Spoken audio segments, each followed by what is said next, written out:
All right, I thought I'd give this a try, and we'll do like a quick little introduction video because I hate typing, just not in the mood to type. So, hi everybody, welcome to the class. I'm Dr. Hageman, Dr. H, Daniel, whatever you call me. I've been called worse. I've already introduced myself in the announcements and then again on the thread. So just briefly, I live in Dallas. I've lived here for a pretty long time now, but don't plan on leaving for a while.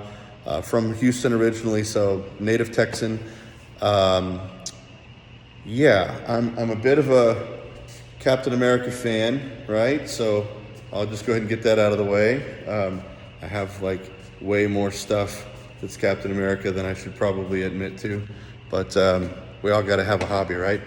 So I'm gonna walk around here and introduce myself.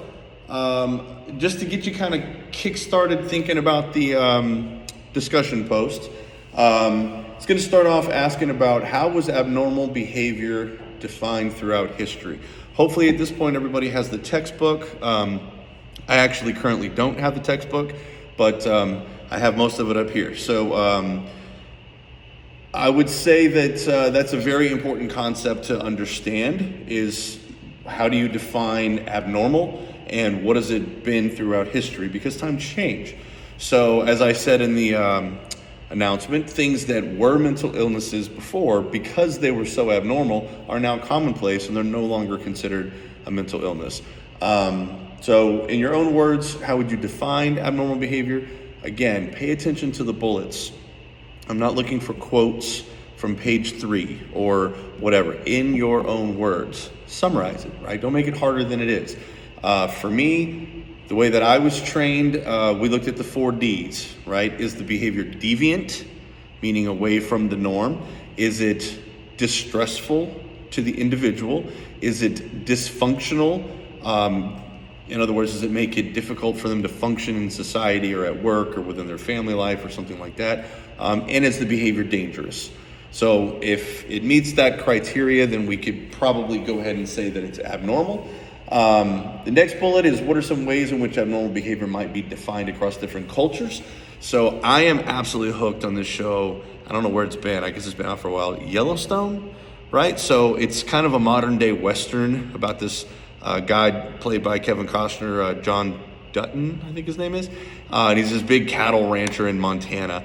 And he's right next to an Indian reservation. So we have Indian reservation people, and they have kind of their own way of doing things, right? They have their own belief system, especially like with the supernatural, right? The spirits, if you will. And it was reminiscent to me, I did some time in Africa, and they have very different beliefs there as well. So if they have somebody that is suffering from schizophrenia, as we would see, and call that abnormal, they actually look at it like they're on a higher plane of existence because they're tuned into something that we can't see. So they actually looked very favorably upon people, at least in the village that I was in, that are having hallucinations, and they can see things that other people can't see and hear things that other people can't hear. So it's very weird. You know, we want to say that that's abnormal and that's medicated, and they revere that. So kind of a big thing. What are some of the factors that contribute to abnormal behavior? So there, maybe talk about like the biopsychosocial model. I'm sure you've probably been introduced to that from your intro class. Biopsychosocial, so 3 components: biological, psychological, and social environments all kind of play into that. And then how do these contributing factors apply to any of the following programmatic themes? That's a hard word to say. It's not a normal word. Nobody says that word. Where does that word even come from?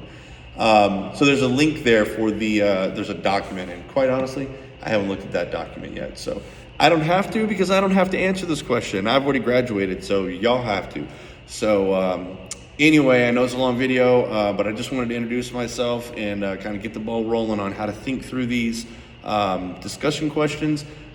Make sure that you're hitting those bullet points. I have a very strict rubric that I have to grade by, so I don't want to ding people too heavily because they missed this post or missed that post, or bullet rather, in their posts. They can be kind of lengthy. So don't overthink them. Don't write a book or feel like you have to write a dissertation every week. It's not about that. It's not about length. It's about quality. All right, so nice to meet everybody, and looking forward to reading our posts.